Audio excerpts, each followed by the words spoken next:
Hello and welcome to the Total Soccer Show. My name is Daryl Grove and I'm joined by a man who I predict will score 20 goals in 2020. His name is Taylor Rockwell. Hello. Is that in our spring season or in all competitions? It's in spring season, fall season, and indoor. Okay. 20 goals. All right. I'd say that's conservative. I'll take that. Because you often play centre-back for our 11-a-side team, but you're still good for, 5 or 6 goals an outdoor season? Hopefully All right, so we've got our apertura and our clausura. Oh, boy. And then you've got various indoor seasons. You're going to score in those, right? So Let's 20 goals.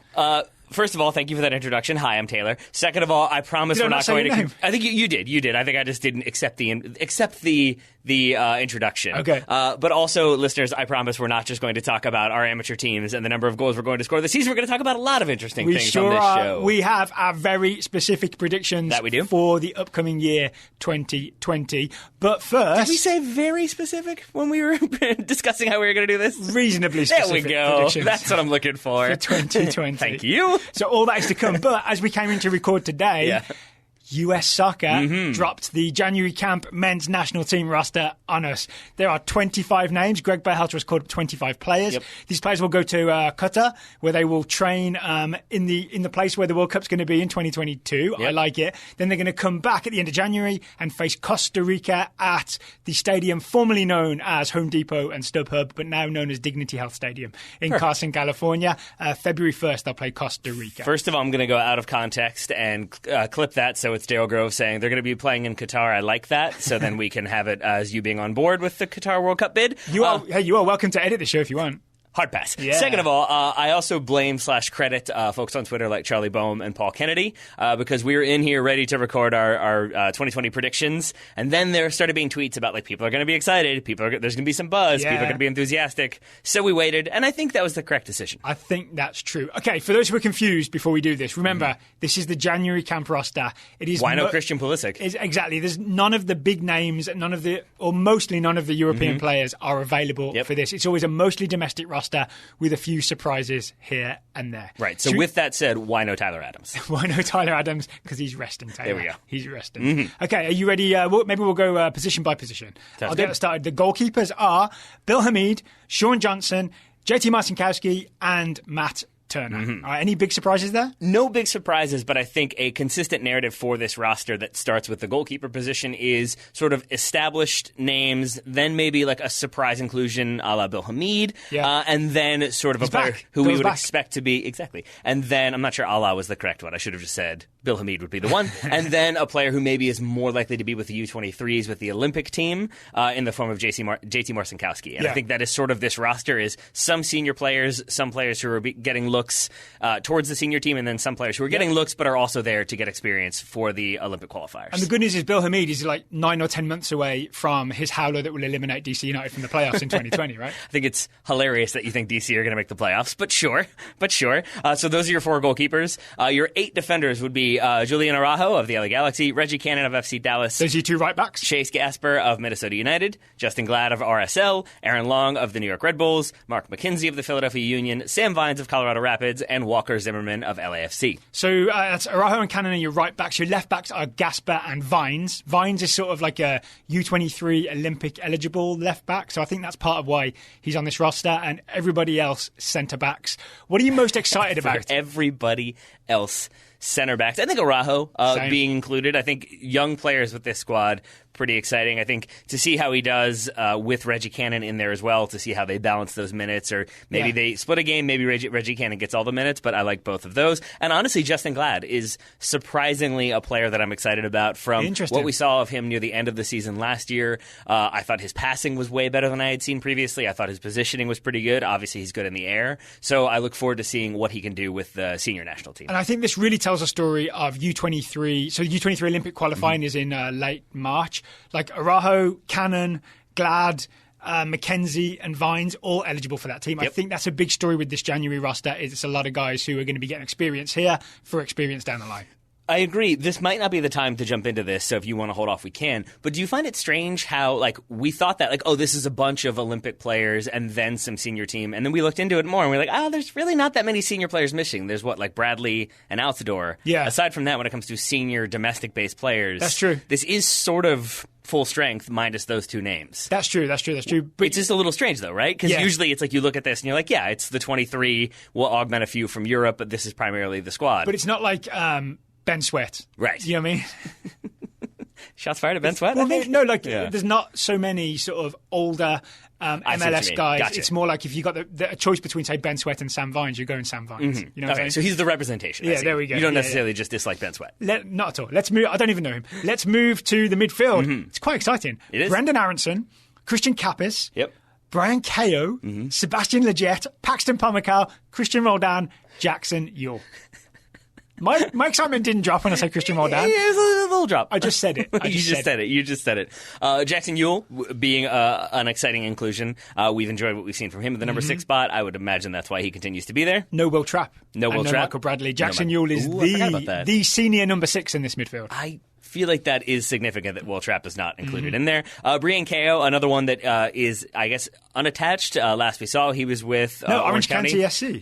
He's listed on the roster as unattached, so I don't know if that's like a season-to-season thing. Right? My understanding is he was sort of a DC United Academy player, played a bit for Loudoun United, which is their USL team. And then I thought he'd signed with Orange County SC. He's only 17, right? When he turns 18, the rumour is that he's going to move to Wolfsburg or some other Bundesliga team. I don't know if that means he'll be with Orange County for the first part of 2020 season or not. That would make sense, or maybe he'll just train independently until he gets that move, but that his birthday is late summer, like late July. It's not one of those like, oh, it's like he's an April or a May birthday, so he'll be able to go as soon as the window opens or maybe even before. Maybe he'll end up playing most of the season with a USL team just so he keeps his sort of eligibility open, his options open. Because then you don't go through the labyrinth of Major League Soccer. Exactly. Right. Exactly. So it's quite a young, exciting midfield, right? It is indeed. Brendan Aronson, Paxton Pomykal, we always love to see in a US national team jersey. Yeah, and Christian Cappy, still don't know how to pronounce his last name. Maybe one day we will. I'm going all in on Cappis. Well, there's no evidence that you don't pronounce that last S until I hear otherwise. Yeah, says the man with a lack of fanciness and imagination. No, you're probably right. All right, Christian Cappis, let's do that. From Holbrook. Same for Christian Lletget. Yeah, I don't know this Lletget guy, but he seems interesting and he seems handsome. Let's get a look at him. And then with your forwards, 6 forwards, some of whom will be wide, some of whom will be up top. Paul Arriola of DC, Jesus Ferreira of FC Dallas. New U.S. citizen. Darryl raised those hands above, arms above his head. Yep. That's how excited he is about Ferreira. Jonathan Lewis of Colorado. Ulysses Yanez of Wolfsburg. Hello for that. Hooray for that. Arms in the air for me for that. Jordan Morris and Giassi Zardes. So I would say the headline on this roster for...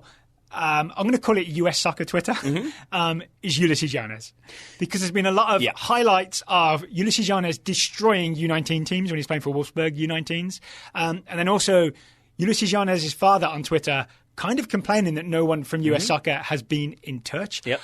I think maybe there's been a bit of a threat made that we might be talking to Mexico instead. Yeah. And so he's been called up for this US senior team instead. I mean, publicly agitating can work on occasion. I think it probably has here. I also think you're probably right that I'm not sure there's ever been a player that like U.S. Soccer Twitter reacted with like, yes, this is the best news ever. And I feel like most kind of casual national team fans looked at that and thought, who? Who's this guy? We have a guy named Ulysses? That's cool. So you would have seen him, briefly with the U20s at the World Cup, I believe. If that's not true, I'll edit it out. Or you will have seen highlights with Wolfsburg U19s. But it is interesting the number of players here or a couple of players here that don't really have senior team experience, right? Ulysses Yanez has never played a senior game for Wolfsburg or anybody else. Same with, I guess you could say Brian Kao has played a senior game if he's played for Loudoun, right? Okay, so maybe he really is the exception then, Ulysses Yanez. Now, I raised the idea to you off air, and we should note here we're going to go maybe more in depth on this roster and what we expect from them later on in the week. This is the first reaction, right? Yeah. But I speculated to you, I wonder if there's a possibility that some of these players are in there because there are so few. Jason Kreis is the only sort of youth national team coach at this point. He's the Olympic coach. Aside from that, all of those other coaching spots are vacant. So my question for you was, is there a chance that some of these people are included because there really can't be a U20 camp or a U17 camp or a U19 or what have you because we don't have those coaches in place? I don't think that is the reason. I think the reason is that we want to give as many of the U23 eligible guys as much national team exposure as possible before March when we have the big Olympic qualifying tournament. Yeah. Right? I think that makes more sense. So look at it in a positive light. Now, how are you going to feel if we see a lot of the same players play both of these games? I don't think that will happen, but just as like a sort of frustrating scenario, not worst case necessarily, but like frustrating scenario of what if it is sort of Jackson Ewell, Christian Roldan, Sebastian Lletget, like both the games. usual. Yeah, like if it is sort of because this feels like an opportunity for Who's the other group opponent, by the way? to It's expand. Costa Rica and we don't know. Costa Rica and I think El Salvador, I believe. I can check that in just a moment when I'm not talking, but I think it's El Salvador. But yeah, that's my question for you is like, what if it's the kind of same players? Are you going to be frustrated, or do you think this is just an opportunity to sort of get some young players in there to see what they can do in this type of environment? I think there's obviously a benefit to being in camp because it's not just turning up for a friendly 2 days before and then taking the field, right? This is you spend basically the whole month in camp with the senior US men's national team. So even if you don't see the field, I think just because we don't see them in action, there's still lots of benefit to being in camp. So I'll be frustrated that I didn't get to see them, but I'll also recognise the value of working with Berhalter and co for the entire month. All right. Yeah, that's fair. That's fair. I agree with that. I would also say the quote from the press release is the USMNT will train and play closed-door scrimmages from January 5th to the 25th at Aspire Academy in Doha before returning to Los Angeles to face CONCACAF rival Costa Rica on February 1st at Dignity Health Sports Park. So maybe that's the only game that's officially going to be there. I saw El Salvador earlier today. Maybe that was just somebody erroneously reporting, or maybe that's one of the closed-door opponents. Well, we've got a month to keep digging into this roster We do. and figuring out exactly who we're playing. Also true. Also true. So we're going to do that, but as you said, we have a month to kind of figure these things out, to have more conversations.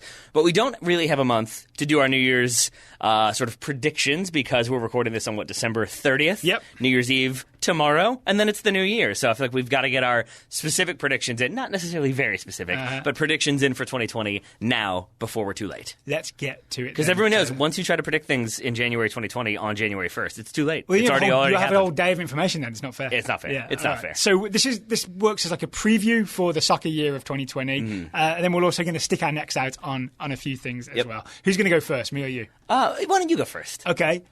I've got a US soccer one for you. All right. US soccer will change the Chicago policy, but quietly. Okay. So the Chicago policy is that when they hire youth national team coaches, they want them to move to Chicago so that, in Ernie Stewart's words, everyone can be around the water cooler. Yep. Right now, there are no youth national team coaches. Jason Kreis is the U23 coach. On the men's side, you mean? Yeah, on the men's side. But from U17 to U20, there's nobody. U16 to U20, there's nobody coaching on the men's side. And only one on the women's side There's as well. only one coach on the women's side. But that's because Kate Malgraff has only recently been installed as GM, right? And it seems to be that like a lot of the reason some guys left on the men's boys side is because of the Chicago policy. I would suggest that one of the reasons they lost the U17 coach Rafael Vicky is the Chicago policy. He moved there, and then Chicago Fire hired him as head coach. He's already here. Yeah. We may as well. So I think that Ernie Stewart and US Soccer will quietly relax that sort of stipulation. There won't be a big announcement. It'll just sort of happen quietly. That would be the way to go, I think, because they very recently, I think, came out and said, we're not going to relax that. That still remains in effect. It's still a thing we are prioritizing. But it also feels like the type of thing where 6 months from now, it's going to sort of be like, oh, yeah, well, we never really felt like it was that important, and it's okay for our coaches to live wherever they need to live. And I think the longer that they struggle to hire someone for positions, the more you kind of loosen the parameters a little bit and maybe look at it and think, maybe this wasn't a great idea. Yeah. All right. So don't expect a big announcement. Just expect that, like, in a year from now, if you find out the address of the U18 coach is in Kansas City and not Chicago, don't be too surprised. I think that's a very, very smart and appropriate first prediction, because it speaks to a sort of feeling I had around U.S. soccer with a lot of these is I want to be optimistic. I want to see things are going to get better. This is how they're going to improve. But simultaneously, that's mostly want as opposed to there being evidence. And I feel like that's a very good prediction. That is a good metaphor for how I feel of it's probably not going to be anything big, okay, this is the way forward. Great, they're making changes, but it will be kind of slight changes, maybe slight recognition that things haven't quite worked out. It's also based on the Winston Churchill quote, you can always trust Americans to do the right thing, but only after they've exhausted every other possible option. Yeah, that checks out. So give me your first prediction. Shut up, Winston. You can't even get elected prime minister after the war. Yeah, that's right. I've roasted your former prime minister. He could, just not directly after. Yeah, that's right. I am going to continue with that kind of my line of thinking when it comes to U.S. soccer, and I'm going to say, I'm going to go optimistic. I'm going to change this prediction on the fly. I'm going to say U.S. soccer will not have a brain-dead quote about Qatar coming out of this January camp. We won't have a quote about how wonderful the facilities are and how excellent the preparation has been, because if that happens, not a great look. I'm going to be looking for that. I will too. Thus far, the press release was like, we look forward to getting used to the weather and the conditions and the atmosphere of Qatar. I feel like they went out of their way to not really talk about the state-of-the-art structures and how wonderful it's going to be. And I kind of there won't be any press release that starts with, in defense of the kafala system. Say what you will about indentured servitude, a la the coverage of Stalin in Russia. I hope we don't go that route. Instead, I hope there is a more restrained, yes, we got some valuable experience out of it, and we now know what it's like to be on the ground, but we're excited to be back in the States. Okay. That would be a fine way to begin. All right, I've got a lot of US soccer. I've got non-US soccer related stuff. I've got a lot of US soccer related stuff. I'm quite happy to put this all at the top. Here's one. Someone not named Jay Berhalter will be the next CEO of US soccer. Okay, all right. Right? The evidence for this is... What if it's the initial J, Berhalter? What if he just changes his name up or something like that? It goes with something different. False moustache. That will still be Jay Berhalter. We'll be able to tell. So do you remember the Carlos Cordero story? Henry Bushnell interviewed him after the meeting at the end of, I think it was early December. They said that they'd reopened or widened the CEO search after the Glassdoor reviews, which were very critical of Jay Berhalter. And they said it wasn't in direct response to that, but the timing matches up, right? It really does look like there's all these complaints. They found out that a lot of employees did not enjoy Jay Berhalter, and then they restarted the search. So that says to me that it's not going to be him, it's going to be someone else. That's my specific prediction for 2020, and I think it will be a good thing for US soccer to have a new CEO come in from the outside, someone who hasn't been involved with the organisation already. I appreciate that you're taking these swings, and I would say... Based on some logic, though, right? Yeah, but optimistic swings. Yes. Because, as I sometimes do, I got caught up a little bit in my thinking because, with Berhalter, as an example, Jay Berhalter, it seems like it was going to be his position, then there was the negative press, and so it may well not end up being his job, but that also seems odd for the heir apparent to not get the job but then stay in his current capacity. So do you think then that if he doesn't get that requires a PR release of he's moved on to greener pastures or he's at a farm in upstate New York? I have no idea. That has a whole different meaning. It does? What are you talking about? That's where all of my family pets have gone. I assume Jay Berhalter would be running around with all my family pets. You should go visit them one day. I will. Yeah. And then you'll see. All right, what you got for me?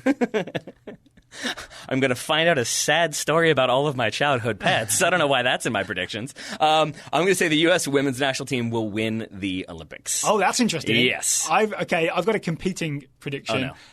The Netherlands will win gold at the Olympics on the women's side. All right, so you hate America. Got Vivian that. Miedema will be top scorer. Okay, and she will be not nonplussed because nonplussed doesn't mean what we think it means, but she'll just be very calm about the whole thing. She'll be top scorer and she won't celebrate any of them. Yeah, I feel like the Netherlands women's national team is on an upward trajectory. I think they've got the same coach in place. Most of the same squad seems to be in place. So I assume the Olympic roster will be, Danielle van der Donk and Vivian Miedema and the whole crew that we know from the World Cup. Yep. Whereas the US women's national team, I think new coach. It's a bit of an inflection point. I'm not sure that they're going to win the next tournament. So I'm not sure they will either. But the reason why I think they might is actually for the same reason you mentioned, only in the opposite, that I think having a new coach makes a difference. That if you have Jill Ellis still in there coming off of 2 World Cup titles, a disappointing Olympics, I feel like it would be hard to sort of get everybody back up to that level, or at least from the outsider's perspective, it would feel a bit more like, there's some sort of but you think stagnation. The new coach raises the... I do, especially because again. Thus far, I don't have any reason not to. The performance in the friendlies has looked good. He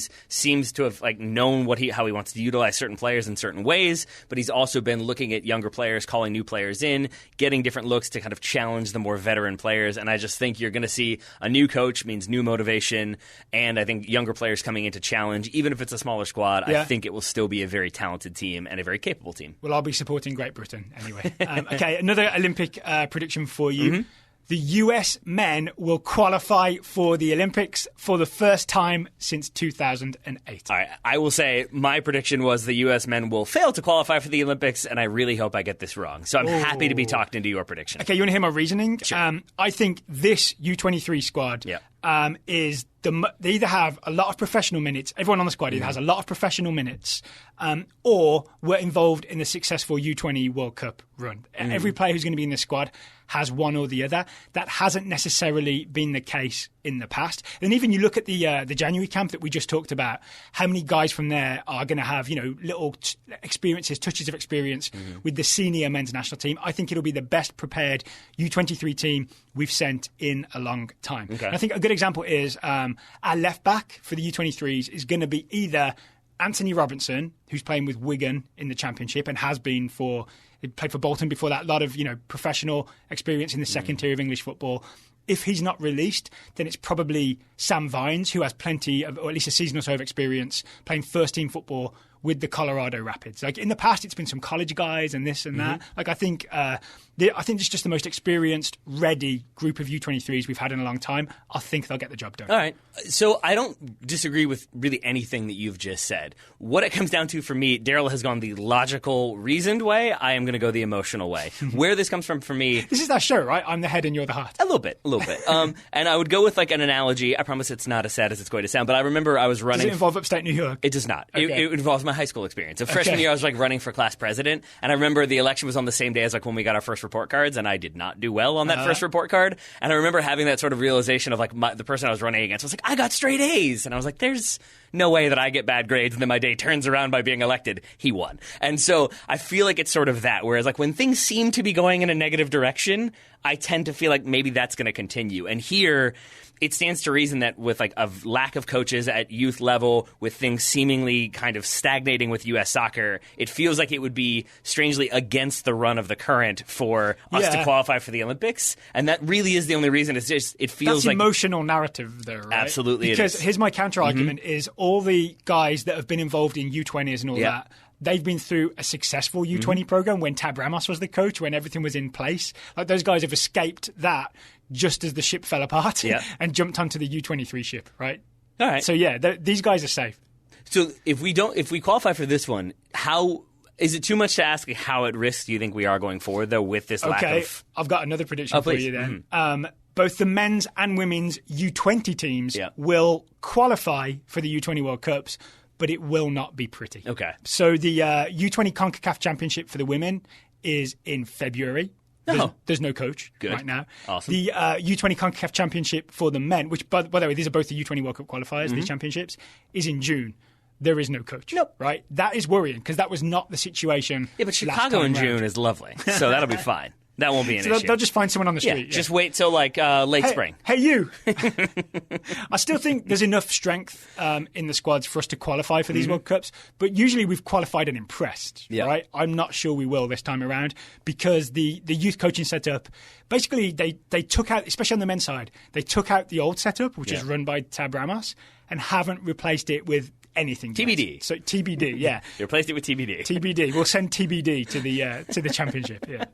All right. I'm going to have one more sort of U.S. soccer centric one, and I'm going to say Jesse Marsch. We've talked about this before. We've heard some rumors about this. I'm going to say Jesse Marsch will take over at Borussia Dortmund in 2020.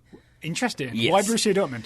Because Dortmund are a successful team, but I do think under Lucien Favre they have not reached the heights that maybe they were expected to. Now, maybe that turns around. They've brought in Haaland. Maybe things click. They finish near the top, if not at the top of the Bundesliga. Maybe Favre ends up sticking around. But I think the way it's gone, it has not been as impressive and kind of free-flowing of an attack as fans would have liked. Again, they've had injuries. There are outlying circumstances there. But I do look at Haaland coming in. That is coming straight from RB Salzburg, where Jesse Marsch was coaching and coaching successfully. But more so the style of play that we've seen from Salzburg, of the aggressive high press, of lots of attack, lots of passing, lots of creativity. All of that feels like what Dortmund wanted to be this season and felt like what they were building towards with that roster. And so bringing in a player that Jesse Marsch has worked with and has already gotten the best out of, it feels like they can kind of bring him in and he can continue to bring about that team and that style a bit more than they have thus far. And it really is entirely dependent on what Lucien Favre and Dortmund do this season, but I could see Jesse Marsch getting that job in the summer for sure. I would love that to happen, obviously, because it would be great to have, say, Jesse Marsch coached, an American coach coaching a gigantic European team, and Gio Reyna coming through the ranks as it happens. It does feel like the Austrian Bundesliga and a bit of Champions League experience is less experience than most coaches have had before Borussia Dortmund will hire them. So we'll see. We'll find out in the summer. We shall. But Rosa, I think, made the jump and has done I think Gladbach. I think he came from Salzburg. That's true, yeah. I think maybe had a little bit more than the one season, but still, I feel like there has been that sort of groundwork laid of, hey, this is a system and this is a setup that seems to work well with young coaches coming through. Maybe we kind of pull him in early, get him on board, and then see where things go. Okay, I've got a related prediction. What you got? At least one Red Bull employed American will win a Bundesliga title. Okay, so you're saying Jesse Marsch at Salzburg or Tyler Adams at RB Leipzig? I am saying exactly that. RB Salzburg are currently 2 points clear of LASK in the Austrian Bundesliga, and RB Leipzig are 2 points clear of the Rosa-coached Mönchengladbach in the German Bundesliga. Yep. So one of them has to win a title, right? I would hope. I feel like it's Salzburg. Only because I toyed around a lot with this, and I really have strayed away from making specific predictions about leagues, aside from, Liverpool will win the Premier League. I feel pretty confident there. Yeah. Aside from that, I would say Barcelona, decent shot to win La Liga. I think it ends up maybe being Juve in Italy. I think it's going to come down. It's an Inter-Juve title race right now, probably, right? yeah. But then with Germany, I'm a little bit more up in the air because there are very compelling reasons for it to be Leipzig with everything they've done so far, with players coming back, with Nagelsmann being a very good manager. But it's Bayern, and Bayern are Bayern, and they have already sort of started to recover from how bad they were under Niko Kovac, and I just have to believe that they've got the depth and the talent to be able to put together a very consistent string of results over the second half of the season. I don't know if Leipzig will be able to do that, so that's the only reason why I don't jump at the idea of Tyler Adams being a Bundesliga champion. That's why I hedged my bets with Marsch and Adams. Very wise. A Red Bull employed American will win a Bundesliga in 2020. I've got one more related prediction maybe before we take an ad break. You mentioned Haaland going to Borussia Dortmund. Here's my prediction. Dortmund will get more points in the Rückrunde than in the Hinrunde. Yeah. Right? I So think for that's those a who really don't know, the good Hinrunde prediction. is the first part of the season. Dortmund got 30 points from 17 games. They're in fourth place. Signing Erling Braut Haaland is, this is a big claim, but I'm really sticking with it, the most I've ever seen a team sign the exact thing that they were missing. Yeah. Right? I totally agree. Dortmund have gone I want to say, ever since they lost Aubameyang, they had Michy Batshuayi on loan a little bit. They haven't really had a target striker or anything resembling a target striker for a season and a half, right? They've had Paco Alcácer, who is not a target striker, and it seems to only be capable of playing 30 minutes at a time or so. And then otherwise they've played attacking midfielders like Mario Götze or Marco Reus as centre forward. And I think a lot of games it really showed. I remember specifically the game against Bayern Munich where they just Bayern pressed and they couldn't clear because there was no one to hold the ball up, right? So in signing Erling Braut Haaland, and I spent this morning watching footage of Haaland. He is 6'4". He is fast. He can hold the ball up. He can do some clever little nice layoff play. He can run in behind. He's pretty quick, and he's a really clever finisher as well. He's only 19, but I think he is exactly the thing that Dortmund were missing. So I think they might not win the title, but they'll mount a title challenge by getting more points in the second half of the season with Haaland than they did in the first half without him. Yeah, I would agree entirely with what you said there. And it's a player who they know they're going to have for at least 2 seasons. I think after the first 2, there is a third in the contract, but I think that's when the relegation, or not the relegation, the minimum release fee clause. Release clause, yeah, that's 50 million, right? That's where that comes in, and then I imagine he'll be on his way. Yeah. But yes, I think you're totally right that they're bringing in a player who we would expect to start relatively soon, and that's a big reason why I think he ended up at Dortmund in the first place, is because he wanted guarantees of playing time. I think he'll get that, and I think they will look better. That is really the only thing that made me slightly less confident with the Jesse Marsch prediction, is just that he could come in. I think Witsel has been injured on occasion. He could come back in, and suddenly Dortmund looked like a much more cohesive team who could pick up a lot of points. But Lucien Favre's never felt like the long-term guy at Borussia thing. Dortmund, right? And I know lots of people love him, and I know lots of people think he's a very good manager. But yes, I think that's what it comes back to for me, is because there were those conversations we were having, you and I were having, or we were having with Matt Herman, or I was having with Manuel Feth, that even though they were only in third place or fourth place and only 6 points off the top of the table, it still just felt like it wasn't clicking for Dortmund. But I think maybe with Haaland coming in, it may well do. Yeah. Oh, yeah. We're very confident in Haaland then, right? I think so. Okay, I have many more predictions. I know you have some more I've got a few more as well. I had the morning free. But first, today's show is sponsored by our friends at Roughneck Scarves. You've heard us talk about Roughneck Scarves before.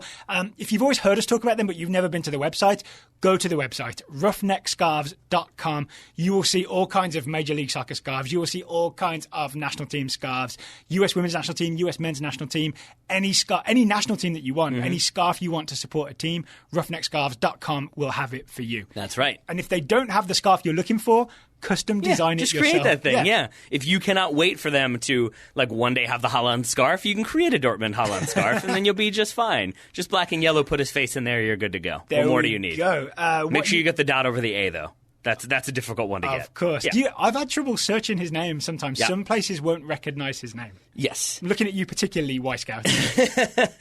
You got to have that one specific character that I don't know what it's called. A with like a halo over the top. I don't know what the name for that character is. And I also don't know what that means in terms of pronunciation, but I'm sure it means something that we're mispronouncing. I think it just means Haaland. Okay, cool. Well, then maybe that's what the scarf should be. It should be the actual proper spelling on one side, and you flip it over, and it's just like 17 A's on the other side. There we go. Perfect. And if you would like to get 20% off anything you see at roughneckscarves.com when you go there, you just use the discount code Total Soccer Show, or one word, Total Soccer Show. Enter that at checkout, and you'll get 20% off whatever you buy at roughneckscarves.com. All right. So thank you very much to Roughneck Scarves for sponsoring today's episode of the Total Soccer Show. Let's get back to some specific predicting. I'm going to take us to the Premier League, where I'm going to say I'm going to like Manchester United 5% less next season. That continues on with the trend of them not appointing a director of football. Okay. My ruling was that every year they don't appoint a director of football, I'm just going to like them 5% less. Fair. I think with the way things have gone, with the way things seem to be going, I think it's going to continue to be the narrative of Ole Gunnar Solskjaer making the decisions, Ed Woodward doing the business. I don't think they're going to sign a director of football, so I will end up being only 90% into Man United next year. Briefly on Man United, we talked on the Christmas show about Ole Gunnar Solskjaer needing a different route because this like pacey pressing and counter-attacking pacey thing wasn't always working.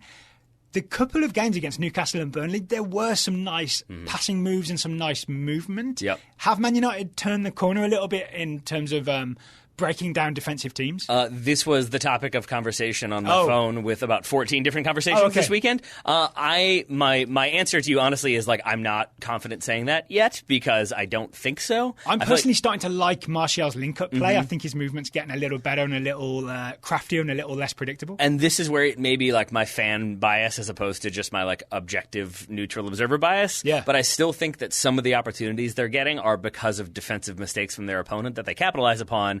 But then I think it was Steve Bruce was saying, like, once Man United get the lead, they're really difficult to play against because they're so good at counterattacking. And I think that if you give them a mistake, they're able to get the goal, then things open up a bit more. I still have questions about their ability to play through and break through. And I still have some big questions about Paul Pogba and what the future holds for him. And I think if they can't get him back playing regularly in that midfield, I have concerns about their ability to break down defenses unless they bring in some players in January. Okay, speaking of January, I have a prediction. Arsenal will spend big on a centre-back. I had one of Man City, Tottenham, or Arsenal will spend big on a centre-back, so we can fold those in together. I'm going to say Arsenal will spend big on a centre-back in either January or the summer, but in 2020 at some point. Yeah. So looking at this past weekend's game, the second goal they conceded against Chelsea, where Mustafi kind of decides to just let Tammy Abraham receive the ball under no pressure and turn and run at them. You had Callum Chambers get injured. I think Mikel Arteta coming in, if he is going to be somewhat Guardiola influenced, he's going to want like big, confident centre-backs who not only dominate aggressively defensively, they're also very confident like bringing the ball out of the back. I think you've got to spend money to get guys like that. So that's why I think Arsenal will spend money either in January or in the summer. They do have William Saliba. They bought him from St Etienne and loaned him back, but he's only 18. I'm not sure he's necessarily the guy. I wouldn't be surprised to see them go for Dayot Upamecano, the RB Leipzig centre-back, who's very good bringing the ball out of the back. So either January or the summer. My guess is the summer because Leipzig will want him for the title race. There it is. Yeah, and I think it would be a mistake for Arsenal to bring in young centre-backs, to bring back young centre-backs from loans just because, like, from an optic standpoint, that's what they're always accused of, is why sign a replacement for your best player when you can bring in a 17-year-old who might end up getting there someday, who you'll then end up probably selling or letting go on a free. So I think it makes much more sense to sign an established center back. I think they will struggle to get somebody from Leipzig because they're in the Champions League, so maybe this summer makes sense. Do you think there's a chance that we finally get our John Brooks to Arsenal prediction from like 2 years ago? I mean, we can keep making the prediction. I don't think it's going to happen. But I think Arsenal, for all the reasons I think, you mentioned, honestly, injury record makes him not worth spending big money. This is the issue. But yeah, I take your point because also in the Arsenal game, I talked about this with a little bit with Ryan in our weekend review, that even the Leno goal where he comes out and completely misses it and it falls to Jorginho at the back post, even that, I would argue, is like David Luiz kind of standing still. Leno comes out to get that ball and then realizes, I think, because where he is in relation to Luiz, that he can't get it with his left hand, so he has to go with his non-dominant hand, and that's why it goes over. Yeah. But I feel like that speaks to a lack of sort of comfort and communication between the two center backs and the goalkeeper, that there wasn't that sort of like, I'm coming out to get this, get out of my way. And you've done this before when your goalkeeper's coming out, so you'll sort of block off the attacker without necessarily obstructing, but you sort of like shape up to not let them through. That was not the case, and I just feel like there's not that resiliency you need from the center backs at Arsenal. But I would say the same thing. We saw Mourinho make a double change at halftime and change up his formation and openly criticize his defenders, so I wouldn't be surprised if Tottenham go for somebody. And then we had Fernandinho and Otamendi this weekend not looking as strong as they could have. I think there's plenty of evidence that Fernandinho is a magnificent number 6 for Manchester City and a good centre-back, but not a title-winning centre-back. And I also feel like there's a chance that he's a better centre-back than Otamendi at this point. Like, Otamendi got done up pretty easily against Wolves especially. So I would say centre-backs who have had a strong start to the season should be very pleased with their standing heading into January. They should start looking at English real estate. They should. They should indeed. One centre-back who has already looked at English real estate is Virgil van Dijk. I think Virgil van Dijk wins the Ballon d'Or. The only outlier to that would be unless Argentina wins the Copa America. That would be my one outlier. If Argentina wins the Copa America, I think you have to give it to Lionel Messi, because I expect Barcelona to win the title in La Liga. Yeah. So if he wins La Liga again and is the kind of dominant force in that happening, and then is also a pivotal figure for Argentina, I don't see how he doesn't win the Ballon d'Or. So Van Dijk has obviously Liverpool's probably title-winning season in the first half of the season. I assume, unless something weird changes, like Klopp leaves or whatever, Liverpool will be very good and Van Dijk will be very good for the start of the 2020-2021 season.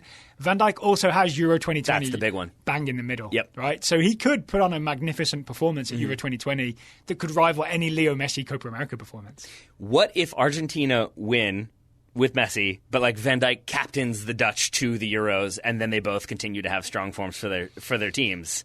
I don't know. I feel like it still ends up being Messi just because of Copa America, and he finally won national team silverware. They should make Messi versus Van Dijk be like a one-on-one game at the Ballon d'Or Awards, and the winner takes the trophy. I think my money's on Messi, but it's closer than I would have thought. It's closer than I would have thought. It is. But yes, I think Virgil van Dijk, at the very least, will finish top 2 in the Ballon d'Or voting. There we go. Okay, I've got Argentina will win Copa America 2020. And here's my logic. This isn't just a blind guess. Argentina are half hosting Copa America 2020. It's an Argentina half hosting is accurate. Colombia half hosting situation. The final is actually in Colombia. It's in Barranquilla. I read a lot today about why that is the case, that they're co-hosting. Oh, why is it then? The Tim Vickery article seemed to imply that basically they want to show, because I think that their bid for the 2030 World Cup is going to be Argentina and Uruguay? I may get the countries wrong. It's a 4-way bid. I think it's Argentina, Uruguay, Chile, and Paraguay, I think, are the 4. And so I think they want to show that they can host it in 2 different countries that are sort of far apart, like at different points. Yeah. And show that it can still work very well. And then there's the historical argument, right? It wasn't the first World Cup in Uruguay, so 1930... 2030, that makes sense. We do it again. So I think for all those reasons, that's why they kind of wanted to get Argentina in. I think because initially it was probably just going to be Colombia hosting, and then they're like, maybe just split it in 2 groups of 6, and we'll see it that way. That's why the final's in Colombia, but Argentina will get to play a lot of games in Argentina. They have a coach now that the squad seems happy with. So if you're not familiar, Lionel Scaloni was an assistant of Jorge Sampaoli ever since the Sevilla days. Was his assistant, followed him to the Argentina national team. After Sampaoli was fired after 2018, Scaloni was one of the interim caretaker managers, was eventually given the job on an interim basis, I think through the 2019 Copa America, where they finished 3rd. And then with some positive feedback from players, including Lionel Messi, the Argentinian Federation gave him the job through the end of 2022 World Cup qualifying. So you essentially have a coach who is not that experienced. I think he's only 41, and this is his first ever head coaching job. But he has the support of the players, including Leo Messi, plus mostly hosting the tournament. I think this is maybe Leo Messi's last chance. So that's why I think that it could all work out. Copa America 2020. So I asked our friend Felipe Cardenas of The Athletic about who he sort of saw as the favorites. It's the ones you would expect. His reasoning would be Brazil, because they're stacked, Colombia, because they're co-hosts, Uruguay, because they're stacked as well, and Argentina, because co-host plus Messi plus playing well, which I think has a lot to do with Scaloni as the manager. So, yes, I think it is somewhat more open, like in terms of, I think you could make an argument for those 4 teams, and I would believe any one of those arguments. But I take your point that for all the reasons you've outlaid, plus just Lionel Messi, it does feel like Argentina are in with a very, very strong shot. And he just finally to see Messi lift an international trophy that's not the Olympics. It would be nice. Yeah. It would be nice. It would be nice. All right, you got any more for me? Yeah, I've got a few. Jurgen Klopp, you mentioned him earlier, potentially, like if he were to leave Liverpool. Yeah. Not that big of a prediction. He's not going anywhere. I think he's going to be linked with an absurd Not number even of... for away games? No, he's staying home. That's it. He'll send an assistant. Skype. No, I think he'll be linked with an absurd number of jobs, and I think some of them will, like, he'll be linked with like the China national team job, and he'll be linked with some very strange ones, and then some very obvious ones like maybe Madrid, maybe Bayern Munich, things like that. I don't think there's a realistic link until Yogi Löw is fired or steps down. You think? Yeah. With the German national team? Yes. Yeah, that's probably safe. And even then, like, maybe that would appeal to him, but I feel like that's a job he could do 20 years from now or 10 years from now. Yeah. I think with everything he has built at Liverpool, with how strong they are, like, maybe the only teams that are slightly bigger draws at this point would be Barcelona, Real Madrid. And, for a player, you mean? Well, no, just for a manager. Like, I I feel see. like Liverpool... Who Liverpool are historically, the fact that he now seems to be in a position where, like, this could very well be the start of them winning titles, like, every now and then. This could be like a Ferguson era. Yeah, a little, or like you have constantly reminded me that may not be a thing anymore. It may be very difficult to have a manager around for 25, 26 years. Yeah. But if I was going to put my money on someone, it would Klopp, probably right? be Klopp. Right, because he's beloved there. He seems to love being there. Seems like the players love him. We have seen historically, maybe like if you push your players too much, as happened with Dortmund, he ends up walking away. But aside from a massive downturn in form and everybody mutinying, I feel like he's there for a long time. And the difference is at Liverpool, he can bring in the very, very best players to refresh his squad, as opposed to bringing in sort of up-and-coming players at Dortmund to try and refresh the squad. And you don't lose like Lewandowski to Bayern like you do at Dortmund. You know what I'm saying? That. Yeah. It's a little different at Liverpool. It's a slightly higher in the pecking order transfer-wise club, right? Yeah. I'm going to put you on the spot, though, I'm going to ask you for a specific prediction. Okay. Start of next season, who is managing Manchester City? Pep Guardiola. You think it's still Pep Guardiola? Yeah, I think especially if he doesn't win anything this year, he'll be sort of, all right, let's go again. Let's get this done. I'm not leaving on a down note. And I feel like, do you agree with me that they're certainly going to prioritize Champions League at this point, but I feel like that's the thing that he really wants to win. Like, he's done the back-to-back with Man City, but he hasn't won the Champions League since Barcelona. I do sort of buy into that idea. I think if you were to ask Guardiola, he'll say, I want to win everything, and he'll mean it. Of course. Yeah. Yes. Yeah. I mean, he's Guardiola. He's intense. He's intense. There will be no smiles. Okay, I've got another one for you. I think this one's interesting. The Japanese men's team... Do you think some of yours haven't been interesting? The Japanese men's team will medal at the 2020 Olympics. I mean, everybody has that prediction for this year, Daryl. Do they Come really? on. No. No, not at all. But go ahead. Explain why. Because I think it's a solid argument. Here's my logic. So there's a basic I think this is one of the only ones you told me ahead of time. Okay. And as you made that argument, I was like, oh, yeah, they definitely are. It's one of those that... It like I went from like not thinking about it to being like, yeah, they're definitely going to win at least bronze. Like, that's for sure going to happen. So they're hosting. Yeah. The Olympics and the men's football tournament is Tokyo 2020. I mean, they are hosting the men's Olympics. So that's true. The Japanese team is the host nation. They have a lot of young talent, and they sent basically an Olympic squad to the 2019 Copa America last year. Yep. They finished third in their group, didn't do great. They lost 4-0 to Chile, but then they tied Uruguay and Ecuador. So not a horrible performance, but 19 of the 23 that went to the Copa America are Olympics eligible. So it's definitely let's give all these guys tournament experience ahead of the Olympics next year. Not included in that Copa America squad, Ritsu Doan, who's at PSV, and Takafusa Kubo. Yep. At Real Madrid. So you got those two who are under 23 to add, and that's before you even factor in the 3 overage players. When you host the Olympics, you tend to take the tournament a lot more seriously. This is very true. So yeah, Japan will medal at the 2020 Olympics. But really important medal question, with an A. Will they be disciplined and well-drilled? Warren Barton says they'll be small and technical. Which I believe is literally how we referred to Japan at the World Cup. Yeah, I think it was Senegal v Japan was power and pace versus discipline and like technical precision or something like that. Oh, coded language. It's the best. Yep. I am going to go to the Euros. Okay. And I'm going to say that Russia will make I'll join you there shortly. Russia will make the Euros fun because, one, I do think that they will make it farther than I initially thought. They did well in qualifying. They finished second, but they were out in front of everybody else by far. But I also think, two, they are the villain that everyone will be happy to root against. And so I think it will be... Rarely do you get a team that kind of everybody, except for like that country's people, are sort of actively rooting against. Because of the drug cheating? And because of the drug cheating, because of the current political system, because Putin. There are many reasons why. And And I think all of those will combine. You know, Russia are banned now, banned from competing. The Euros aren't an important tournament. Otherwise, they'd be banned from this one too. Yeah. That's slightly paraphrasing the way it works, but yeah, essentially. And so, yes, I think for that reason as well, they're going to be an unpopular team. But I also think they will be sort of what we saw at the 2018 World Cup. They'll be hardworking. They'll be running a lot, maybe running slightly less than they did because maybe they won't have the assistance that they did playing at home, is how I'm going to say that, so we don't get sued by Russia. So who are they playing? I know they're playing Belgium. They're in a squad with Belgium. I think Belgium, Denmark, and Finland. I'm guessing that off the top of my head, but that's what I remember vaguely being the case. Okay. But I just think that they will end up making it out because, as we've talked about previously, with the way this tournament is structured, that pretty much every third-place team goes through. It's, 6 of the 8 or 4 of the 6 or something like that. 6. Thank you. So I think Russia will, at the very least, make it to the knockout rounds. Maybe they win one of those games, but I think it will be a team that people are sort of hoping don't go too far and will be sort of rooting against, especially if other more darling teams make it out and play against Russia. So you were right. Denmark, Finland, Belgium, Russia is Group B at Euro 2020. There we are. I've got a prediction for you. Have at it. England will win Euro 2020 Group D. Okay. So England are in the group with Croatia, Czech Republic, and then there's still the playoffs to go. Question mark. Scotland, Israel, Norway, or Serbia. But England, all their games are at Wembley, and then the semi-finals and the final are at Wembley. So Euro 2020 is weird. It is spread throughout Europe, but certain teams have a big advantage, and England is one of those teams. They're sort of hosting their own games and then hosting the semi-finals and the final. I think they'll do well. So England will win Euro 2020 Group D because of the Wembley advantage and, because they're a really good team right now. And Raheem Sterling will not only score his first ever tournament goal for England, didn't score 2014, Weird. 2016, 2018.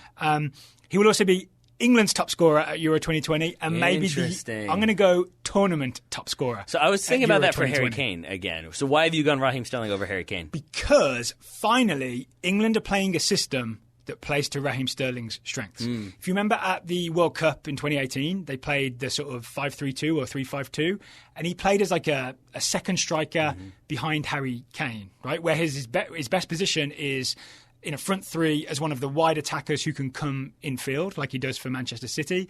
That's how he's playing for England now. England have switched to a 4-3-3 with Harry Kane central and then either like Sterling and Rashford out wide or Sancho and Sterling out wide. I think it really suits him, and he's absolutely lit it up for England ever since they've switched to that system. I think he'll score a load of goals at Euro 2020 like that. And I like the specificity of your prediction of they will win their group. You're not saying they're going to win the whole thing, but I like that because on the surface people might think with the teams that you've listed, like, yeah, of course they're going to win. That's not that bold of a prediction until you remember that, number one, it's Croatia, who knocked them out of the World Cup last time around. Number two, it's Czech Republic, who I believe were England's only loss in qualifying. Am I correct in saying that? Yes. I think on the road. So, like, they have priors of losing to both of those teams, so it is a slightly trickier group than you might maybe think on paper. But I'm with you that I think they will still be able to find their way out, probably top of the table at Wembley. At Wembley. The other thing is, if Scotland can qualify, their games will be at Hampden Park. So Scotland will get to host Euro 2020 games if they make it. Big old if. They've got Israel first, and then if they beat Israel, they play either Norway or Serbia. This is this like Nations League playoff thing to get into Euro 2020. Turns out we did some looking up. Serbia, still pretty good. Yeah, only one of them. Still pretty deep. Only one of them has Luka Jovic, and it's not Scotland. Yeah, Milinkovic, Savic in there. Yeah, there's some decent players. Kostic. But speaking of decent players, my final prediction is that the 2020 MLS All-Star Game is going to be the most over-the-top All-Star event we've seen in quite some time, if not ever. I had a prediction about this as well. What you got? I've got the MLS All-Stars will win the inaugural All-Star Game against the Liga MX All-Stars. Okay. Why do you think they'll win? It's a big claim, right? But even though Liga MX sort of entire league definitely has more talent, I think top-end talent, which is what the All-Stars are pulled from, it's comparable, right? But then factor in, if you're an MLS player, you've got experience of All-Star games. You've done this before. This whole thing is not weird. The Liga MX players are going to be like, what is this circus? Yes. So just the MLS All-Stars' relative comfort with the All-Star format means they'll win the inaugural game. It's going to be a really interesting game. I'm so looking forward to it. Because we normally have the strong European team in preseason where they're not really that up for it. And they're but sort Graham of like... Hughes is still overmatched. Yeah, but you don't... But like you can get away with playing... Like, Alphonso Davies, I think, was like a left center back in Atlanta when we saw him come on. Like, you can get away with some experimental formations against a team that are also themselves going to be experimental, but then maybe also will play like four across the back, all of whom are all-star defenders. Yeah. It could be a very interesting game in all the different senses. But to my point about like just how massively ridiculous it's going to be, it's LAFC who are going to want to like show up. Yeah, they're going to want to show up the LA Galaxy. It's already in LA, so you're going to have everybody in the world wanting to cover it and attend that game. I just picture so much spectacle and so many absurd things during the week and the lead up to it. Like Orlando, we had like the regatta yacht pavilion thing. Yeah. I feel like LA is going to do a little bit more. Speaking of LAFC hosting them, I've got a very specific prediction. Carlos Vela will score the winner for the MLS All-Stars in the MLS versus Liga MX All-Stars game. Interesting. His home stadium against the Mexican League. I'd be fine with that. Yeah. I would have no qualms with that. All right. That's it for me. I'm going to assume you've got some more. I've got a couple more. Dwayne Holmes and Wayne Rooney will combine for a goal in 2020. That would be cool. So Wayne Rooney is with Derby County right now. He's a player coach. He can't sign as a player until January 1st, but apparently he's been on the bench, like assistant coaching with Philip Koku. He's going to get on the field. I don't know where he's going to play. Maybe he'll play deep midfield. Maybe he'll play number 10. Maybe he'll play centre forward. But I don't think Dwayne Holmes is going to get dropped by Derby County because he's one of their better performers. There's going to be a Dwayne Holmes to Wayne Rooney or vice versa goal. Okay. And I'm going to call it out when it happens, and we're going to talk about it on the show. I look forward to that. I've got another kind of on-the-spot question for you. Yeah. In the second half of this season, who do you think has the roughest campaign? Will it be Wayne Rooney at Derby, Zlatan Ibrahimovic at Milan, or Cristiano Ronaldo at Juve? Because I saw Michael Cox talking about like they're still doing it in their peak form. Can Wayne Rooney still like prove that he's a capable player? And I found myself thinking like Ronaldo has kind of started to like get like not intermittent minutes, but he's not as key of a figure as maybe like he would have been a couple years ago. And then Zlatan is Zlatan. I don't know who will have the more frustrating, disappointing second half of the season. It's not Ronaldo. Because Ronaldo hasn't spent any time. Yeah, I was trying to make an argument for why it would be. It's not going to be Ronaldo. League. He can hover through the air and score header goals. He'll be fine. I think it's going to be Zlatan. Yeah. Because Zlatan, same as Rooney, has spent a year and a half in Major League Soccer. Yep. But he's also older. Yep. He's got some really serious knee injuries behind him. And then he's going to not a great team, right? Milan are not exactly flying. I think going from playing against MLS defenders to playing against Serie A defenders is going to be a big step up for Zlatan. Not that he's going to be terrible, but I think the thing that he was able to do for the Galaxy, where sometimes he'd just stand there and yell at everybody else and wait for chances to come his way, you can't really do in Serie A. No, and there's also the argument that like for some, like when he's playing against some opponents, he's playing against like on occasion, like a 19-year-old who was with the USL team that got caught up because it's like late season MLS and everybody's injured. Yeah. That can be a little bit like overwhelming if you're that player. Whereas in Serie A, he's going to be going up against certainly a like tougher task, tougher opposition more consistently. Yeah. I don't know if he's able to do quite the kind of floating around, I am Zlatan, I do what I want role that he was able to do with LA. Speaking of the USL, I've got a very specific prediction for 2020. USL will not implement their concussion substitute rule. Do you remember this story from May? That USL had put in an application to IFAB to trial a rule where if a player has a concussion, you could bring on a temporary substitute while the possibly concussed player is evaluated. Right. At the time, there was some discussion of like, how long should that substitute be? Should it be 10 minutes? Should it be 15 minutes? And they weren't sure. We are now, 3 or 4 months from the start of the USL season. There's been no update on that story. I don't think that this rule is going to be tried out in 2020. That makes sense. Because we would have heard by now, right? I mean, you could still have that sort of like, hey, we're just going to throw it in last second. That is very U.S. soccer. So just like, yeah, we're going to try this thing. Why not? We'll see what happens. But yes, I think, and especially with USL sort of trying, like continuing. I've also asked around a little bit, and no one says that they know it's happening. All right. There was the recent USL meeting in, I want to say Orlando. It wasn't a big story coming out of there. So I think this was a great idea that was floated that has hit some wall somewhere and isn't going to happen, unfortunately. It's disappointing because we still need to do some things with concussions because there are players getting head injuries and continuing to play. And I would have been proud for the USL to be the league where this was introduced, but I don't know, unless something changes quickly, it doesn't look like it's going to happen. Or happen well, certainly. Speaking of rule changes, the Premier League will change the guidelines on using VAR for offside decisions in 2020. Has it been controversial? It certainly has. We're not going to get into it. I will say that the Wolves USA Facebook group had to, the administrator had to say, please no more posts about VAR. I'm going to have to start deleting them because we are overwhelmed. All the conversation in England seems to be about this. I'm sure you and Ryan talked about it on the weekend review. Personally, I would rather talk about other things because there's lots of other Premier League things to talk about. But here's the big story, in my opinion. Lucas Brud, the General Secretary of IFAB, the body that approves rule changes to soccer, told the Press Association today, clear and obvious still remains it's an important principle. There should not be a lot of time spent to find something marginal. This is part of a story where he's essentially saying that the Premier League is using VAR incorrectly when they do those minute offside decisions. He says if something is not clear on the first sight, then it's not obvious and it shouldn't be considered. Looking at one camera angle is one thing, but looking at 15, trying to find something that was potentially not even there, this was not the idea of the VAR principle. It should be clear and obvious. So I think what's going to happen is either there's going to be an emergency meeting and start in January 2020, the Premier League will say, okay, we'll take a look at marginal offside calls, but we won't use the dotted lines and make the big toe was offside, armpit was offside decisions. Or they'll wait till the summer and then say, okay, for 2020, 2021, we will not make these marginal decisions. I think there's going to be a solution to this.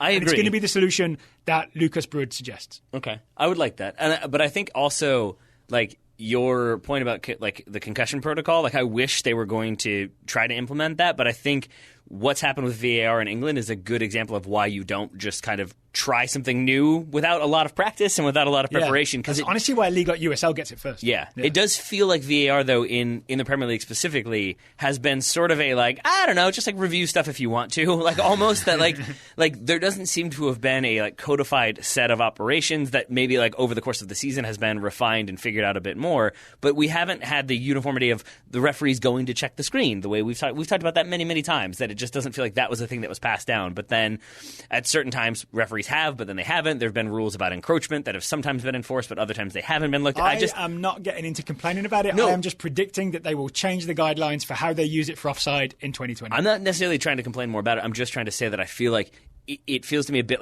like the Premier League were just sort of we're going to have VAR and we're just going to do it. And I think now you're starting to see the ramifications of that. So I absolutely agree with you that I think because of that, there is going to be a more okay, we're doing it this way now. It needs to be done like this. This is how it is. We're going to change the way it was done in the past. Yeah. And I think you're absolutely right that it makes more sense to refine than to scrap entirely. Yeah, it's kind of fair. There's a bit of trial and error.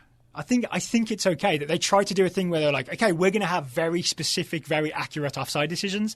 And they found that, one, that's kind of impossible because of when was the ball actually played? What is the frame rate? Do we know that we got this frame correct? And then there's a weird spirit of the game type thing that everyone's upset about. So I think they're finding out all these things as they've tried it, and it's only fair that they get to fix it. I agree for the most part. It's only correct that they fix it. Fair, yes. Yeah? But I think there have been many times, I don't necessarily disagree with your point, I'm more so, again, frustrated with the Premier League, that there have been many times I've come in here with an idea for the show, and you've been well, what about this? They're oh yeah, that doesn't really work. Never mind. And it just doesn't feel like that secondary question was asked of we're going to be really specific with the offside. But isn't that going to be really frustrating if somebody was offside in the lead up to the lead up to the lead up to the goal? Yeah. That question didn't get asked, and they're just it'll be fine. But I can get how the conversation would have been more accuracy is better. Yeah. You know what I mean? You could have gone with that principle and then not found out until it's too late that, that's not what people wanted at all. I feel like somebody with a monocle made that decision. More accuracy is better. I mean, only people with monocles get to make decisions in England.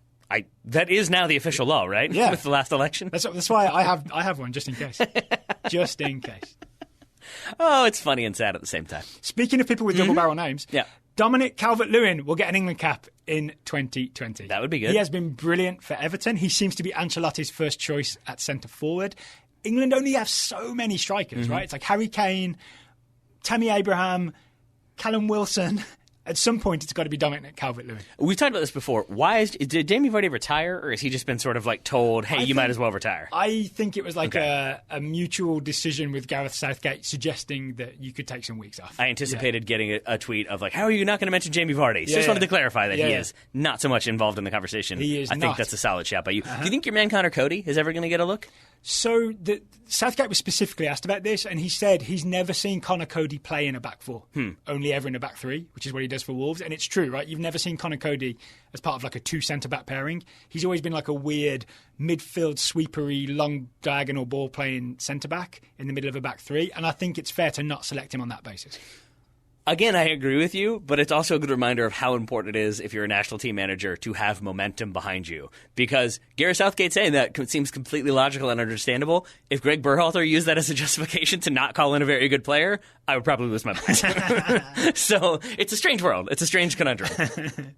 Can we bring this full circle? And yeah. One thing we didn't mention at the top, talking about the January camp, is this is a roster worth being excited about. If you're into the idea of young, exciting players playing for the men's national team, the fact that Ulysses Yanez and Brendan Aronson and Paxton Pomykal are on the senior men's national team in January is worth being pumped about.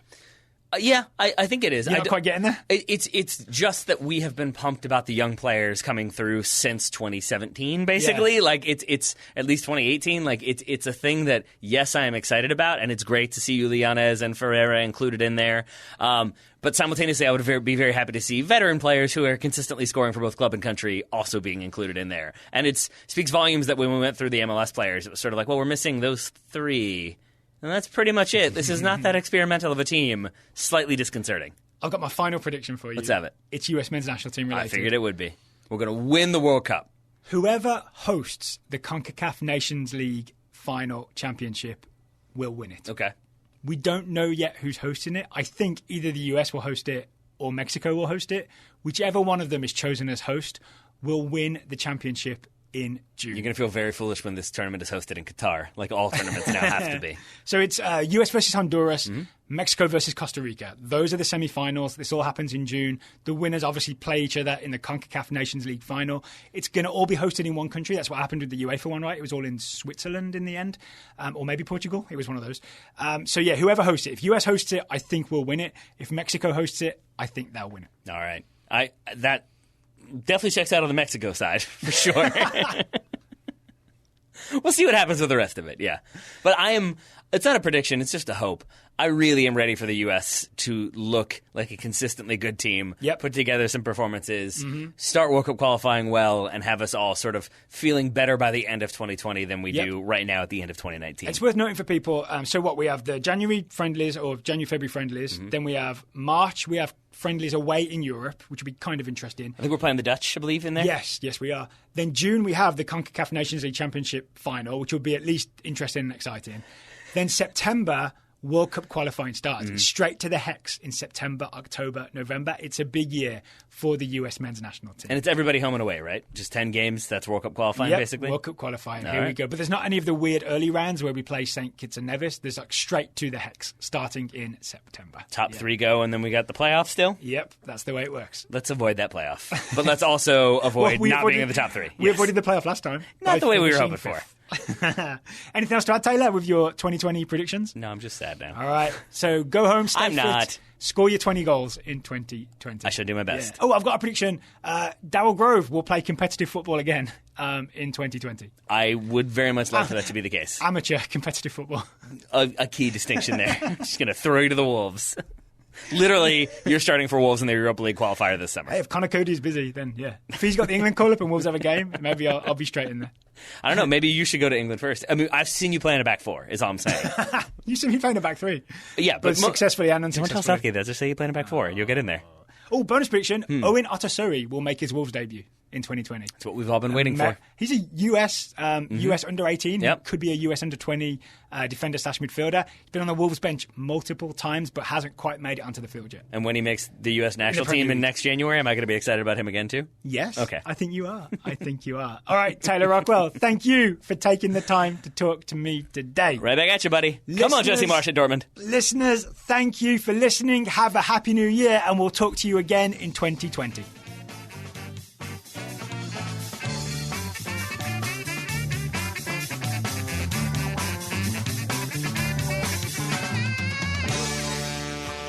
Slash